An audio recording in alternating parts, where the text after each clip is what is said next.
What is up, folks? This your boy Dino, aka your Solid Five, and you are listening to Kelly DTO. This week I have a guest. His name is Jonathan Goettlich. And so, first of all, how you doing? I'm good. Can't complain. Yeah, and Tired. yeah, this I know I know we kind of talked for a second off camera, but yeah, even though we're from two different worlds, you own businesses and I just own podcasts. I've been also slammed, but in just different ways. You actually have like a team of people working under you. I don't, but it's my job scale is way smaller than yours, though.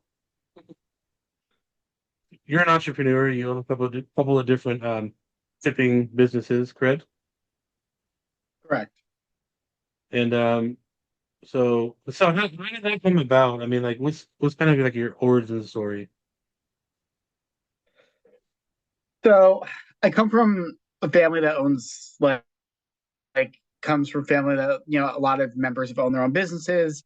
You know, I was in finance. I was in real estate. I worked for one of my aunt's companies. She owns a commercial custodial cleaning company. Been in business for like 40 years, so I learned under her. Um, and I just didn't want to continuously work for someone else and was kind of tired of the grind of New York. I lived in New York City for a really long time. And COVID hit like everyone else. And I moved out of the city, moved to New Jersey, moved to as I say, the burbs with my wife. And I wanted to find a business, something that my dad likes to call a boring business where it's recession proof, but something I would enjoy doing personally and something I would be able to expand um, at a quicker rate than most businesses. I looked into a lot of businesses. I looked into buying a car wash. Um, I looked into buying a laundromat. I was actually at the signing table for a really big laundromat in Jersey City, and I walked away at the signing table. I did the math literally at the table with my dad, and I was like, wow, the debt service is going to take me. I mean, I'm 30 now, and the debt service and finishing off what I'm going to be able to pay, and even though there's no employees to really pay except for a few, I was looking at 15 years before I even got a dime back. So I was like, this is stupid. Yeah, it was just not worth it. And I was like, what's a low cost entry level business that you can expand quickly that people need? And my dad gave me the idea and he said, why not open up a mailbox store? Um, at first, it started off as a mailbox store where people rented out like mailboxes, Right. but we thought a little more outside the box and we were like, what about something? And these stores existed before I thought of it. What about a one stop shop for everything? You know, I know a lot of people that don't like going to the UPS store. I mean, it's UPS stores are great for Amazon returns, and that's to me what their main functionality is as a consumer. And I was like, what about a one stop shop where somebody can get everything done, including shipping with different shipping carriers at once? So I opened up what was called ship Morristown or ship Short Hills or the ship family, Mm. um, where people could choose between a variety of carriers at wholesale prices. I could beat most people.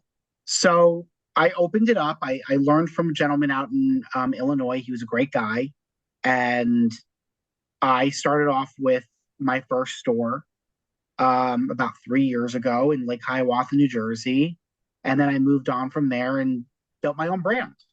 I knew that I wasn't going to make it with a turnkey brand, so I built my own brand, and it's fortunately in the past almost 2 years has become somewhat recognizable in the area. And I have a great team that I've hired underneath me. Um, and the reason for that is just the chemistry. You have to have good chemistry with your employees. Yeah. I do talk a lot off the cuff. I talk a lot like in different directions. I don't have a actual curriculum of where I'm going. I Right. just like to talk in a broad sense of what to me is important as to a the origin story and a the functionality of the business. And for me, it's you got to find people that are trustworthy, and you got to treat your employees like family. If you don't treat your employees like family, forget it. Like, just don't even open a business, in my opinion. Yeah. You're going to treat your employees like crap. Don't even open a business. Do yourself a favor. Work for someone else. Seriously. Um, and that to me is like kind of a special sauce, in a sense, to make sure your businesses are running right. Yeah. I've been there. As far as like how the businesses are ran. You I've been with the corporate, the corporate job, and I still am, but ones that are like way heavy in corporate, like there's like a layer, of how they treat you, right? So like right now I'm in a pretty good position, but I've been with companies where you're just like, Jesus, like these guys suck. They're just like the worst, the I've been worst there. I've people. been there. Yeah, yeah, yeah. And then I worked for the small, like independent, and it's like that was wonderful. Like I actually talked to the owner, and they listen to me and stuff like that, and they're figuring it out the same way that we are. So yeah, I like how you try to treat your employees, like an actual normal human being instead of just a number. Yeah, and that's like another context of the business is, um, your employees just want to, you just want your employees to feel good about going to work. You don't Yeah, want them feeling like garbage, like ugh. Like I used to work for Yelp. One of my first jobs out of college was at Yelp, and I'm gonna tell you something. I mean, Glassdoor transparency sucked. It was a horrible company to work for. I can't tell you how bad it was, and that's when you had to have a college degree to work yeah, there. Now I don't know what the qualifications are, but I've heard they're not what they were when I was an employee there. But I did meet some of my closest friends at Yelp. It's it at the time was a good place to work in order to introduce yourself to the corporate world and to meet friends, but you didn't want to suck yourself too much into the culture, the corporate culture the company offered. It's a little toxic. right. Um, and I know it doesn't just hold true to Yelp. There's other companies out there that have that. Um, so, fast forward to where I am now, I just want everybody to feel that when they're coming to work, they're not coming to work. They're coming to a place that they are proud to work at and that they're excited to work at and they want to represent the right way. It takes a lot for me to lose my cool on employees. Yeah, But you have to do something pretty drastic for me to lose it. Um, I like saying that much, but what are you gonna do? Uh, but off the context of the employees, it's your customers. yeah, And that's what this is about. This is about your customers, your consumers. Your consumers are your main base of what drives your business, what builds your business, what allows them to grow to a level that maybe you want to stop at or expand at, whatever your goal is. Yeah, you have hiccups along the way. I mean, we recently had a hiccup with a company, and you know, we worked really hard on something, and we didn't deliver the way we wanted to, but we made them understand we tried as hard as we could to get something done in such a small timetable. And being short staffed, we did it. But you want to make sure that everybody that walks through the door, whether in our business, we have what are called drop offs. Drop offs are where people drop off a package, you scan it, and it gets introduced into your system, which in the company makes a profit. Whether that person is doing that simple transaction hmm, versus a larger transaction, everyone's treated equally. No one's a number. Um, you, you never want somebody walking out of your store with a bad taste. It's not good to have a bad taste in your mouth when you leave a business, especially somebody like me as a business owner who isn't aspiring to be a mom and pop shop. My stores are an aspiring chain where I want people to know the brand, know the label, know the logo, and understand that what they're going to get is quality service for a service that's always going to be needed by a consumer or even a distribution company, whatever have you, because that's, in my opinion, where bigger companies are headed towards a number. They're not Right, headed right. towards the personalization of service. And that is a big niche in consumerism that is disappearing very quickly. And Mhm. if that niche diminishes, no one is going to feel a special or that they're going to be able to trust it. Um, we live in an age now where like big name and big brand are trusted, but you're going to literally, I mean, people do it. You're going to stand in line for 25 minutes just to be treated like nothing. I Right. don't understand the concept of people doing that. Like, I see people in line at like a luxury designer store at the mall. I don't know if you've seen this lately, where they have the ropes, right? No, I haven't seen it. No. Okay. So I live near a town called Short Hills. It's a very wealthy, affluent town. We have a crazy mall. And you go into these stores and you spend tens of thousands of dollars, they treat you like a number. How is that possible? How is that even fathomable as a consumer? Like, I'm going to spend 10 grand in a store. I'm just giving you a number. I don't, Right. and you're going to say, thanks, come again. Like, are you kidding me? I just, my mind blows up. My mind blows up. It does. It blows up. I've never seen him because I would never even put myself close to it. Like, No, you know, but it's a weird kind of thing because like, it almost it feels like the way you described it briefly was like kind of like you're going to a club or something like that. It's like you're waiting for that VIP kind of access or yeah, that is weird to me. Like, why would I don't know. Even if not that I have the money anyway, but just I'm not even just even hearing about it. I'm like I wouldn't even. I just walk by. I wouldn't even be curious about it. I'd be like, that's not for me. Go so on. I'm the same way. I walk. I mean, I see it just because I I come from a family that affords that stuff, but I personally see what I don't. Maybe others see it too. I'm not saying I'm the only one that sees this, Right. but I see. I see something that I just don't understand. I just don't get it. Like today, like when I was a kid and you were watching a movie and somebody was flying on an airplane, let's say first class. The way they're treated, remember in the movies, they're treated like royalty in first class. Yeah. Yeah. So today, like you see it like on YouTube or Instagram, it's a number. It's all numbers. And I understand that it's about profitability, profit margins, increasing revenue, making things expediting things at a certain pace. But when you start getting into more of a personalized market, and I actually feel that shipping is very personalized.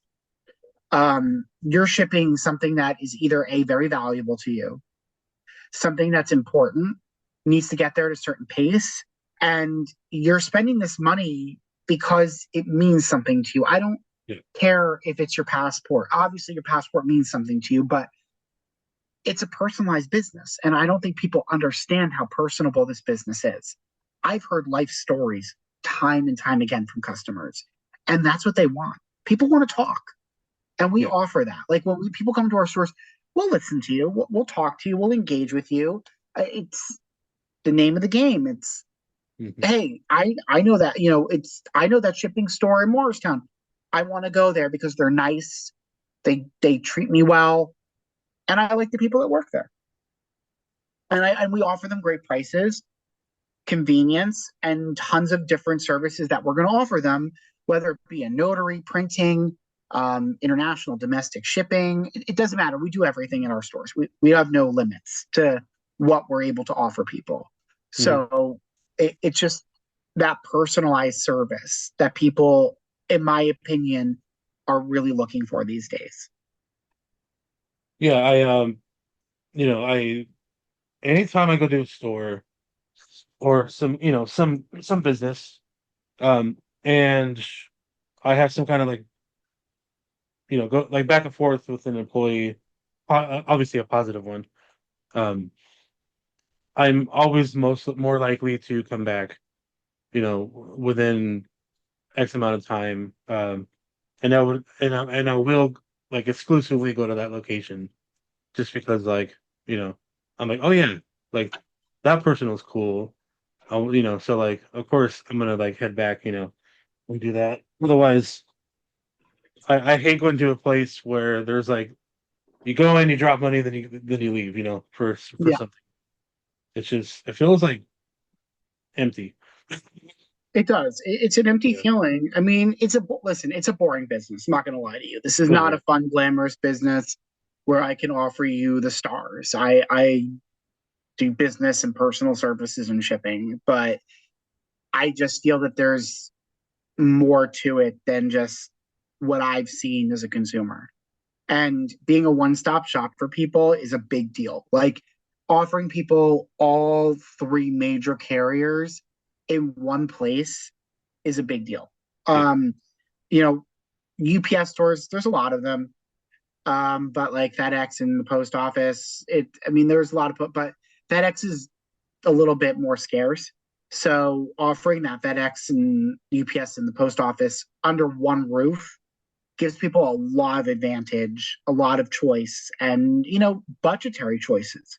And that's big right now. Budgetary choices are huge. Um, I want to offer people that that option in terms of service. And when somebody wants, something done, we're going to do it the right way. We're not going to screw it up. And most people I've noticed don't really know how to pack a package like on their own. They put like, yeah, I people come with duct tape on a box, and I do. I look at them and I'm like, listen, I can't ship it with duct tape, and they ask me why. I'm like, 'cause it's never going to make it there. It's going to fall off the minute they leave the store. The duct tape, you can't ship anything with duct tape, um, or the blue tape, painter's tape. Right. Painter's Yeah, tape the was worst nothing. one. The Yeah. worst of them all. So people think tape is tape, and it's not. There's different levels of tape. There's tan tape. Yeah, we're not going to get into the tapes, Yeah, yeah. but but there's different levels of tape, and you need a certain type of tape based on the weight of the package, and that's what we specialize in. Everybody was certified. Everybody's trained by me and by my head manager, who runs my stores if I'm not around, and they follow suit. So you know that's what I think that really sets us apart from the rest of the stores is our services and our personalized approach to every customer, regardless of what they need from us. That's what we're trying to do, is give them that personalized approach. Expedited personalized approach is really Yeah. the phrase I should be saying, is expedited personalized approach. Also, what I think you should do is have a segment every week, Tape Talk with Jonathan. Believe me, Joe's been trying to do this stuff for a long time. He's been trying to get me do what's it, a podcast of my own. I don't have time for that stuff. I Yeah, or it's a lot of work. It's a lot of work, yeah. Or a what's it called, a YouTube video of how to pack correctly, um, stuff like that. Yeah, like you said, I don't have I'm like in the past month I've worked 16-hour days, 6 days a week. Yeah, you know, I've done. I mean, obviously, like again, I've never been a business owner, but there was a time, like especially like my whole 20s, I was working two jobs full time, raising a family. So I would have like 15, 16-hour days every day, 6 days a week, and I don't miss it at all. Like this is the worst. I was like, I can't even sit down and play a video game for 2 hours without getting yelled at, or whatever. So Yeah. and believe me, I come home and it's still more work. I got a 4-year-old son. My wife works too. My wife's a nurse in New York City, Oh wow. so we're both working. You know, my wife's 9 to 5. Lifetime. Well, she's lucky for 9 to 5 hours because most nurses work like what 10 hour days, Well, yeah, or they're 12. doing like a 3-day shift. Yeah, yeah, that's Yeah, crazy. but Uh, it's listen. It's tough. I mean, it's owning a business isn't as easy as I thought it was going to be, and everybody thinks they're going to, and it's very tedious in the terms of patience. right. Like, you see your store, like, like for instance, my Morristown store is almost 2 years old, and I was 7, 8 months into it, and I felt like I didn't have enough people coming through the door. I was losing my mind. I was in a really good, I'm in a really, really good location in Morristown. Next to the courthouse, next to a staple restaurant, best parking in town. Right on Washington Street next to the courthouse. It's the best location. Prime location, yeah. Yeah, prime location. And 8 months in, I'm like losing it. But here I am, fast forward a year and almost 2 years later, I should say. My store, I mean, I have a couple of slow days here and there, Right, but most right. of the store slammed. How did you Um, so how did you like turn that around? I mean, if so I turned around in a few ways. I patience, yeah, word of mouth is your best form of advertising. I don't care what anyone tells you. yeah, When you got it's this, it's all about this. yeah, Um, Joe really helped a lot. Meeting Joe was a big deal. I was trying to find a way to do more marketing for the store. I was on a budgetary constraint where I couldn't spend a ton of money. I know that if you don't advertise, nobody knows you're there. It's true. I totally believe that, but you have to find the right way to advertise your yeah. business. Morristown is a hub in central, like in northwestern Jersey, um, or south, whatever. No, I like to call it Northwest Jersey. So, but it's a hub. It's a Okay. hub. I mean, it's a mini, like a almost cusps on like a, I don't even know. I don't know. You call a city below a city, but it's there, Okay. and you have surrounding areas where you capture that audience, um, and you want to make sure that like your competition isn't super close. So my nearest competition from my store in Morristown is actually my store in Short Hills. Oh wow. So I'm not worried about it because the other store, the competition is mine, so it doesn't matter. Yeah. But it doesn't really matter much to me in terms of what it does. I mean, there are other stores that are in Short Hills. I have a guy that's 10 minutes away that does what I do, but he doesn't. The thing is that these guys that own these shipping stores, and I always hope everybody does well in business. I never have ill will towards people on Right. business.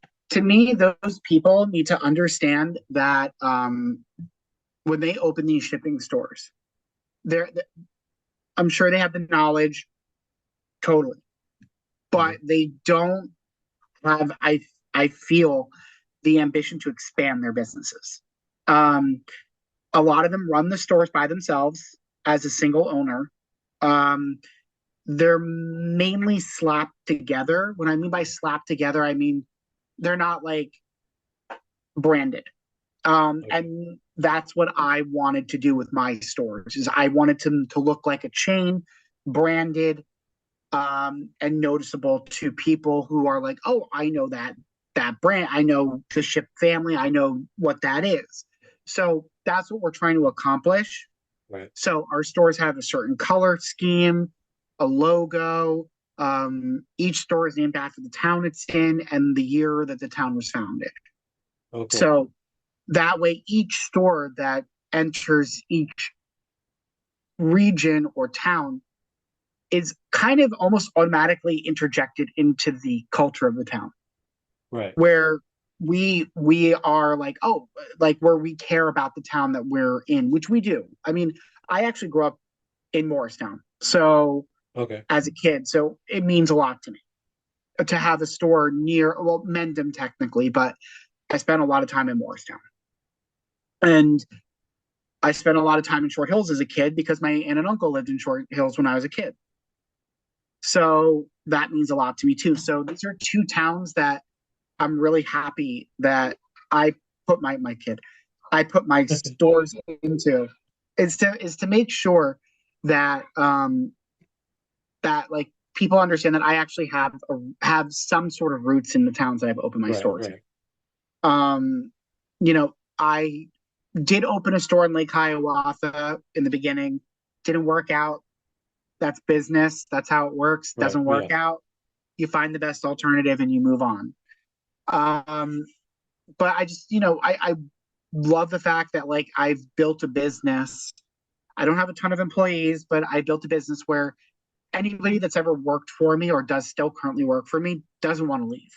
They like staying there. They like being a part of um, this this company that I hope is ever growing and is going to get bigger and bigger over time. Right. Um, and I wanted to. I want to continue growing the business. It's just, it's word of mouth, getting it out there, posting things on the internet, publishing things, having people understand the services that are offered within the business, and just kind of cultivating some sort of consumerism within this industry. So when you're when you're in the hiring process, like what are you looking for in an employee? Whether it's somebody that's just at the location or more on the business aspect of it, like what are you like looking for as a you know Um, I'm looking for somebody. I'm looking for somebody that is. I can't tell you that I'm looking for somebody that's passionate about the business yeah. because I'm lying to you if I say that. Let's get real. But Like what I'm is your looking for aspiration somebody in that life? You're like shipping and shipping. it's I actually like do have one employee right now that is their I mean, aspiration, and hey, it's wild, whatever wild. works. But he's a great kid, and he does a great job, and I'm very very fortunate for having him, and he really does a great job. Yeah, Um, but I do look for people that sometimes I don't even think they're a fit, but I see that like if I introduce them into the business and show them how I treat them and I make them feel as an employee, they'll be more involved. yeah, I mean, I do look for certain types of attributes like customer service, customer relations backgrounds, retail experience, uh, some sort of hospitality. I have somebody that's in hospitality that I hired. So it's about your interactions with, again, your face to face interactions with right. customers, your ability to learn technology. Most of my employees are a lot younger than I am because they're more technologically savvy than I am. I feel like I'm savvy, but I'm obviously not savvy enough. If it took me, forget it. But let's just say it took me a few minutes to get this going. But I um, still have roadblocks too. trust me, I still don't even know how to work the Google AI thing. I'm still I haven't even trying. tried. I haven't even tried it. I haven't I don't even either. know. I don't even know, like, oh, have you tried it yet? I'm like, no, I don't even know what ChatGPT is. Somebody tell me what this is. So Yeah, I don't even know how to even post a story correctly on Instagram. Let's get real. Like, I'm still trying to figure out, especially like there's so much to know. Like you have to know like what's going to catch their attention, like what time should he post, like all this stuff. yeah, There's so many different factors. like I see these kids like on Instagram, and I'm just my mind's blown. Yeah. Like, how do you have 30,000 followers? What the hell? And I that's nothing, I guess, these days. I mean, thirty know that thousand. is I mean, nothing. it's nothing. I mean, me, I feel like I'm a rock star with 400 followers, maybe 400. I'm still, yeah, I'm Still trying to figure shit out, man. Yeah, trust me, you're preaching to the choir, as they say. I Yeah, get it. to go back onto like the employee thing, like I I'm in management, so I know what it's like to work with somebody that you don't really want to work with, you know. Right. They're there and you're just like, all right, well, we'll make the best of it, you know. But I mean, ideally, you want to hire somebody that, like, one is capable of doing the job. Two, you actually want them to be around you, X amount of hours a week. So you can tolerate them, you get along with them, etc. Yeah. What's up, little guy? But yeah, it's come here, babe. It's our girl Poppy. How Uh, old? she's 2, Okay. so she's a good girl. My son's 4, so he's a nightmare. I love my son, but he is a nightmare. Hey, Uh, mine's 18 now, and it's still a nightmare. yeah. I my kid is going to be going to regular, I think, kindergarten next year, and I can't even believe it. Yeah, goes by quick. Yeah, it does. It goes by really fast. I mean, he talked back to me yesterday, and I couldn't believe it. He told me I like to have an attitude. You're going about to take I'm the like, soul out of your body, kid. You better stop. oh, trust me. I'm a kid of the '80s. Believe me. Yeah, Yeah, same here. yeah. Trust me. It was a different way of growing up when we were kids. Um, but it's something that you do need to look for in an employee. Right. You have to give people a chance, and I do like to give people chances. Yeah. And that's, I think, something that's very valuable in being an employer, is to give these people their chances. And even if, like, it's just the way they feel, and I just know that with my employees, if I don't like to, you break their balls a little bit, they like it. I run a small medium sized business, so that stuff goes. They like that. Give them a little bit of slack, but you have to at least give them pull the pull the rope when things aren't going the right way, Yeah. and let them understand that there is a line. Um, Yeah. that's the phrase I'm looking for. You got to draw the line. Um, you and the line needs to be for a big corporation. The line is a lot. The line is a lot. I don't want to say the line, but the side of the court is a lot smaller than the other side Right. Right. in a bigger company. And when you're in a medium to small size company, you want to make sure that the line is a little bit more equal, but not too equal. Right. Right. Just so they know that there is authority involved. They can't just Because walk all over you. Yeah. exactly, and my business is my life. It's my livelihood. This is what I do for a living. This how these boats behind me didn't sail in on themselves. Right. So I want to make sure that everybody understands that hard work is key, and understanding that to have pride in working for the company that they work for should be there. Yeah. And I want them to know that they should have pride in working for the Ship family, and understanding that Ship Morristown and Ship Short Hills are 2 shipping stores in this area that people want to go to as their first choice, and have that personalized approach to the services that we are offering to the general public. I like all that, and especially like the branding stuff. I definitely was very smart of you to like try to sort of brand yourself in a certain way, to because people like that. They don't want just, and it's not even about being generic or like and stuff like that, but it's like it's kind of like a, like, hey, like, I'm a legit, force in this world, like, so you can trust in my product, you can trust in my service.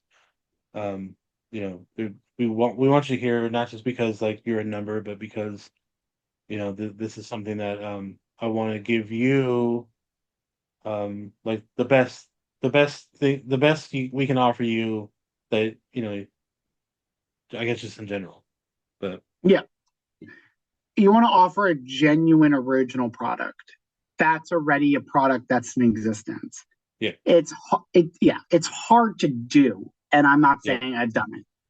Um, but I'm close, in my opinion. I'm close, and I like to say my opinion a lot because I want people to understand that this is my own train of thought right. and not speculating fact. Where we live in a world now where you know Not fact is always. very yeah fact Looser. is very broad, unfortunately, and I just want people to know that like this is something that I just have passion in, and that I want people to, like you said, a trusted product that Yeah, people can, again, trust and know that when they're walking into our stores, they're like, I feel great walking out of here. My biggest fear, and I've had the fear come true many times in this business, is something going wrong. right. And it does happen. I mean, no businesses run perfectly. I mean, Walmart has hundreds of mistakes every second. Um, I'm a small business where mistakes are inevitable. We make sure that they're very limited, but they're there and they Yeah, happen. And we do everything we can to make up for those mistakes, depending upon the situation. But most of the time, we make up for our mistakes, right. which is 99.5% of the time. I can't tell you 99.9, but 99.5, we do make up for the mistakes that are made. And it's sucks when we can't make up for those Yeah, mistakes, but it's sometimes out of our control. right. Once a package leaves our store, I'm out of control. It's not in my control anymore. Right, right. Um, I do the best I can to find out what happened to the product and the package, and like one thing that we do in our stores that I feel that's a really big bonus is that in speaking of like imperfections or something that goes wrong, is we do passport photos. We do a lot of them. And if any passport photo is rejected that we have done, you come back to our store, we will do it for you again, no charge. Because that's only one person's mistake in my book. It's mine. Right, right. Or whoever did it. Or because that's just the reality of the situation. And we use the same machines as they use in the passport office. They're not Okay. like the ones that you see at like a Walgreens, like they do with their phone. No, we have the actual, yeah, we have the actual phone, um, the actual, what's it called? The actual machine Right. that will do, yeah. That way it's done correctly and everything passes their criteria for a good U.S. passport photo. But we also do it for like I think another 30 different countries. Oh, So okay. we'll do yeah. So like visas and passports. Nice. Um, but you gotta be very critical about what you're doing. I can imagine like going to going to some place and you're just like they're like, oh, just don't mind the Instagram filter. Just let's just get it done and you'll be on your way. Yeah, exactly. And that's what we want people to understand. And you know, again, it's always trying to make people feel good about what Yeah. they're doing and feeling confident about dropping off a package or shipping a package or doing a print job or notaries or etc. That we're doing the right thing. And we stand by the product. No questions asked. I don't. The worst thing you could ever do is be a business owner and then step away from your product when something goes wrong. Right. Oh yeah, Yeah. that's But oh, big no it's no. not me. It's the integrity of the wood frame or something like I don't know. The moment you step away from your product's integrity, you got a lot of damage control. I wouldn't trust you after that. No, neither. Never. So like as you said earlier, you said that you sort of like wherever whatever location you're at, right? Is based in that town. You kind of give it that vibe in a way to where like of that location and then the town. Like is so that being said, do you have or do you do things within the community that sort of like um I don't know, like charities or anything like that, Um So yes, we do. We're doing a homeless solutions, but we do give back to the community. We did stuff with the Historical Society car show this year. We did a table. We donated money. We do. It's not like it's super. We do all the notaries for the township, um, funeral homes, all that stuff. So we try to give back as much as we can. Um, we do, giveaways. Sometimes we'll do some charity events. We did Play for Pink. We were a sponsor there for Play for Pink at Cedar Hill Golf and Country Club in Livingston. We were one of the sponsors of like 50, but we did it because we like to give back to the community as much as we possibly can. See, this is exactly why I would want to go to your shop than anywhere else. Yeah, we do the best we can. I mean, Yeah. we wanted to do Toys for Tots this year, but we're a for-profit company, so we're not allowed to do Toys for Tots. Okay. Completely understandable, but we did the homeless solutions because we wanted to find a way to give back for the holidays, and that's our way of giving back. So aside from breast cancer research or this or the historical society, but we want to give back as much as we possibly can. Nice. Um, so my final question is so at the start of this you said you were looking into your businesses, you couldn't figure out or you were trying to find the best thing you could do to not lose profits, over a long period of time and whatnot. So what is your advice to a new like a someone that's trying to start his own business, and trying to get into the game? Because you obviously you've been in it for some years now, and you're obviously very smart and you have a lot of drive and you're making a lot of good decisions. So like what is your advice to somebody that is just starting in the game? Don't go. My advice is don't go for the glamour. That's a mistake a lot of new business owners make. Mm. I know that it sounds like a very shitty form of advice for a lot of people out there, but don't go for glamour. Um, I'm sure most people in America know that those types of businesses don't last very long. Yeah. You need to go for something that you have passion in, but is recession proof is the word I like to use. Um, I know that like it's a very harsh suggestion or a very harsh form of advice, but I learned it from my dad. My dad's owned many businesses, built many businesses, and my dad has turned companies from nothing into some pretty large size businesses. Hmm. My dad's turned a ambulatory care business, which is virtually always recession proof in Florida. He turned our ambulatory business from two vans to 70 in the course of Wow. 4 years. Wow. My dad's very smart. He's an idiot at times because he's my dad, but he's a very intelligent guy. And he's taken a company his family gave him and he made it major. Um, but things happen in business and whatever.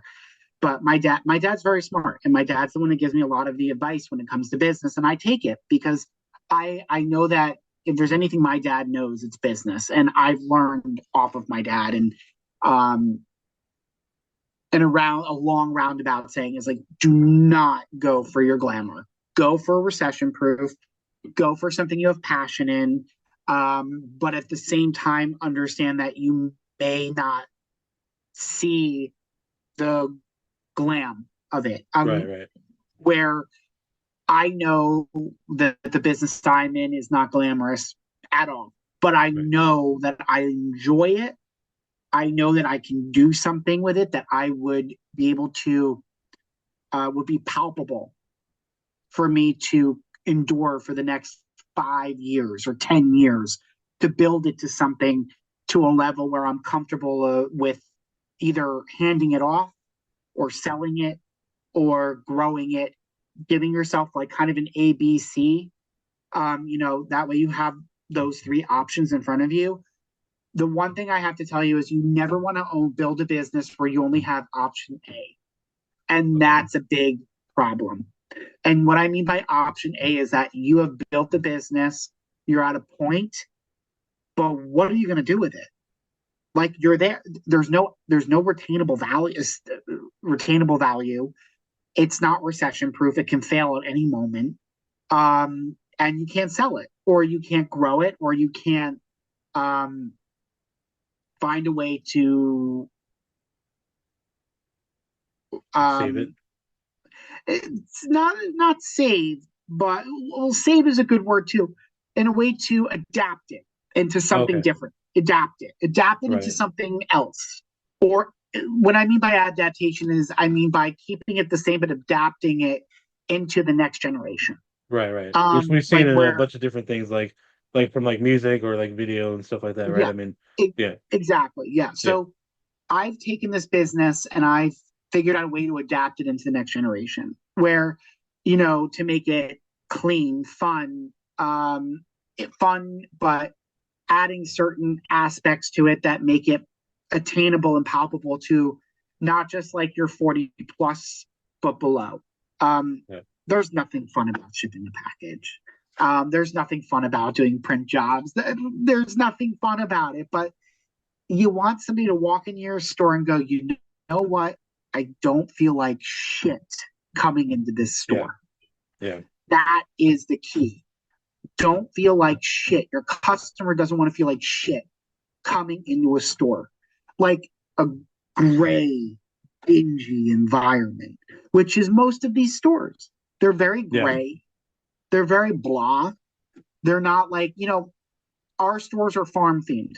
That you walk in, it feels like you're kind of like in a almost like a preschool farm contemporary setting. It's light, it's bright, it's airy, it's the attitude of the person. When I walk into these other shipping stores, I'm doing a chore.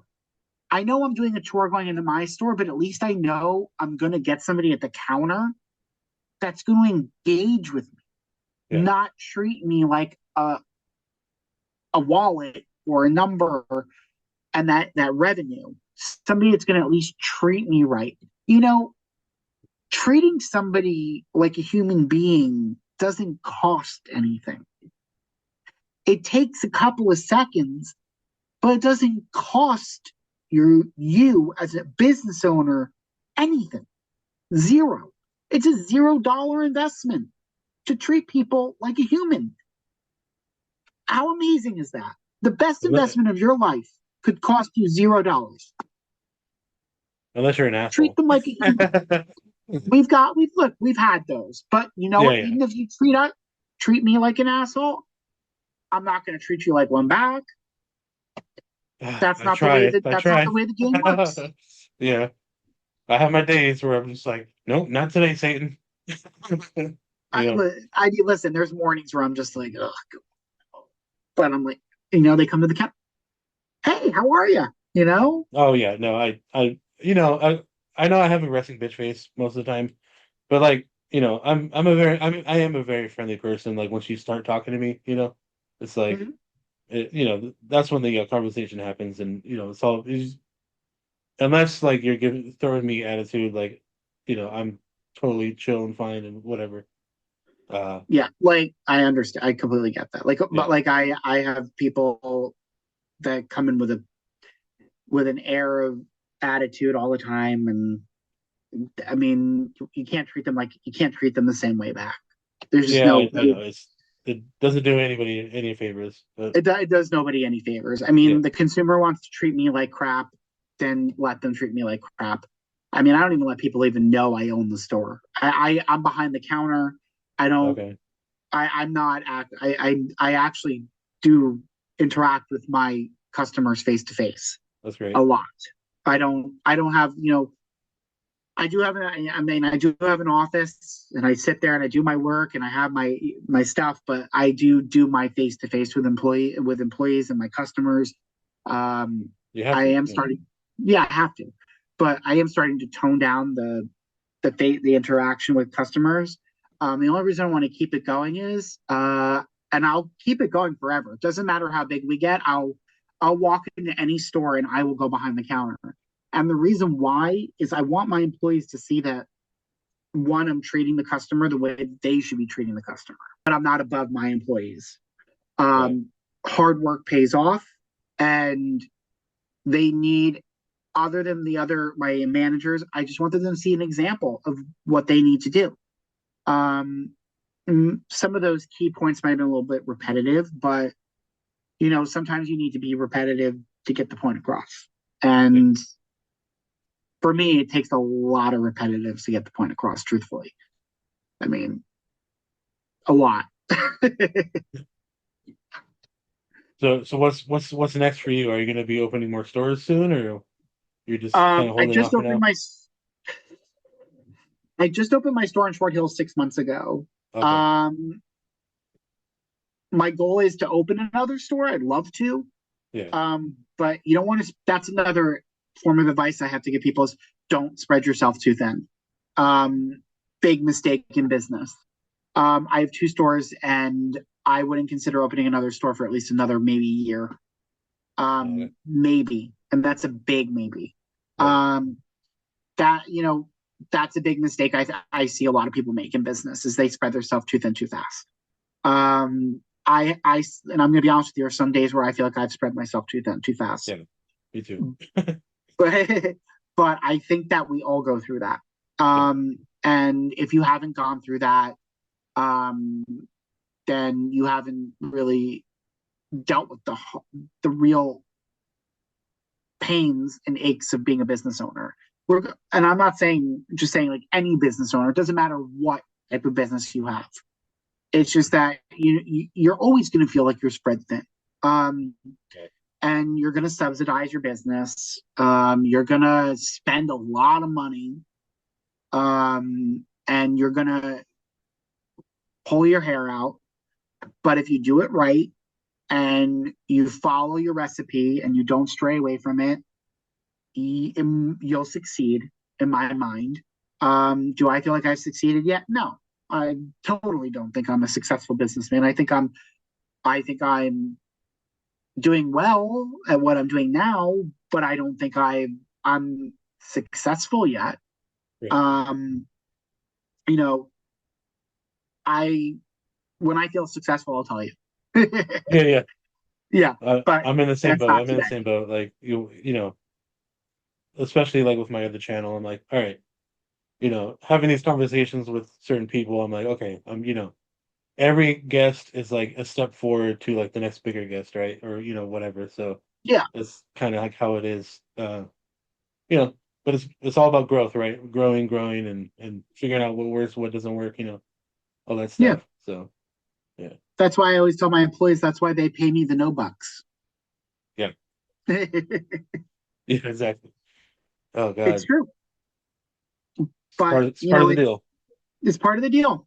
Yeah, You want to be a business owner and you want to grow a business and you want to get something out there. You know, again, I can't stress to people about opening a recession-proof business. I can't stress, especially in this economy and in the world we live in right now. If you are going to open a business right now, open something recession proof. Do not open a restaurant. I unless you're like a Daniel Boulud or something.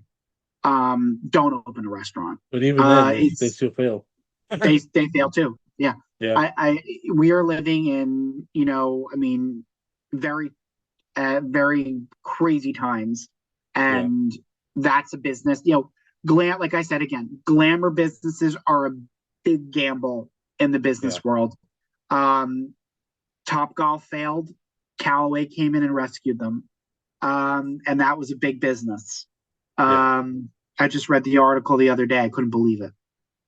Um, but that's another thing. Like, don't go into a niche business like something that's very. Uh, I'm sure you know the word kitschy No. means like hip. In Okay. my sister used it, and my sister's older than me, by the way. Well, damn, Um, I'm in a niche business myself. Fuck. No. so don't like a very kitschy business, like something that's popular and like is very like mainstream right now. I think is a very to me is a very unless you can find a way to cash in on it very Right, quickly and right. then dump it.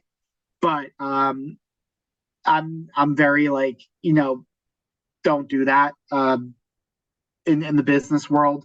Um, Not saying open a what I do, open a shipping store, but open something that people are always going to need, Yeah, and it's not going to, the probability of it failing is a lot less than something else. You right. know, it's amazing to me seeing how many restaurants and other types of businesses have been failing lately. Yeah. I mean, I live in New Jersey, and you want to go out to a decent restaurant in New Jersey, kind of off topic, but I'm going to say this real quick. Go out, you want to have a nice dinner with your wife or your partner or your family. You want to out for dinner, and you $200? You No. gotta be kidding me. You gotta be kidding me. For what?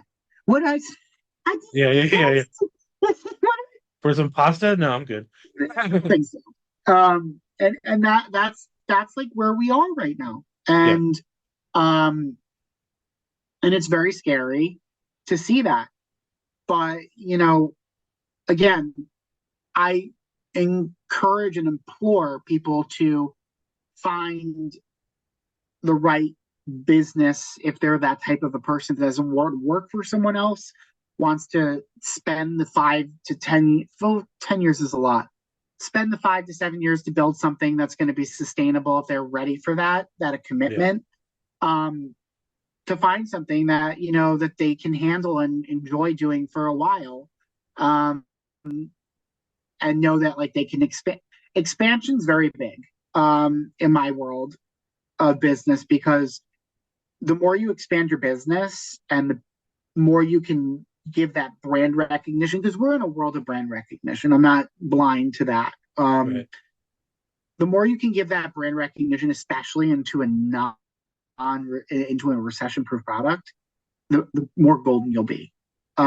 It opens a lot more doors for you to have that trusted product that everybody needs. Mhm. Um, you know, it'll take a lot more investment and time and money into it, but again, I'm hoping it works. It seems to be so far. And to again, I know that we harped on this earlier, to treat your employees and your customers with the respect and the pride they should both have in using and working within your product. Yeah. Branding, treat people like actual humans. That's definitely a couple of the keys, we talked about today. Um, yeah. So, that being said, I appreciate you spending the time sitting with me and talking about, your business, your thoughts, all the above. You have anything in closing that you want to say before we head on out? Not only that it was really great and it was a nice privilege to speak to you and talking about all of the ins and outs of owning a business and hopefully helping those out there, Yeah. as one of many business owners in this country, um, understanding what's going to work and what's not going to work, hopefully for them, and what makes a good product and what can really help those people drive their business to the next level that their desires are or dreams are aimed to go and their goals are going to complete but at the same time, understanding the risks and rewards in owning your own business um, are there. And, you know, it's a long road, but it's worth it in the end if you're going to be involved in something that is really going to make you feel complete as a person. Um, my last thing I would say to you is, and it's one thing my wife has given me as a suggestion is run your business, make it successful, but make sure you have a real good life and work balance because if you don't, Right. it could sink your ship very quickly. Yeah. And it's a very true statement. I've owned these businesses and I've watched my ship hit an iceberg a few times. Yeah. Um, and yes, the puns are intended for what you see behind you. Um, I'm a ocean liner freak. I love the Titanic and ocean liners, but I just want people to know that just make sure you have that work and that life work balance, and that you're going to go into a business that is going to make you feel good, proud, and something that you're always going to stand by your product or your service and make it come true, and make sure that it's something that you're 1,000% gonna be, again, circles I'm talking in, but something that you're 1,000% sure that you're going to be proud of for years to come, Yeah. and just be happy and make it work. Yep. Really, that's the main message here is you got to make it work. You got to make it work. Doesn't come without sacrifice. Yep, So for those that are listening, you can find me on my socials. So on Instagram, I am Kelly_DTO. Um, and most of you know me from my other channel. But you can always check that out, separately. And I will have some of your information on the description below once I push this out. And shout out to Joseph Frederico for sort of setting this up and being such a great person that we both know a little bit, helping us out and stuff. So uh again, thanks for for spending some time with me and getting all this positivity out there. So absolutely. I wish you so much success because you're already on your way to that. So I hope they hear what you got going on in the future, but sometime down the road. Anytime, you got it. Not a problem. What is it, like 3 hours ahead? I'm in California, so you're 3 hours ahead, Yeah, it's right? 8:10 here. Okay, not bad. It's only five over here, so then I still got stuff to do. Join the club. Yeah, I know. I'm telling you, I run two channels now. I'm like, oh, you're talking about the whole spread and thin thing. I'm like, man, maybe I should. Oh well, here we go. I know. I get it. I'm with you, man. All right, man. Take care. I'll see you down the road. You got it. Take care, my man.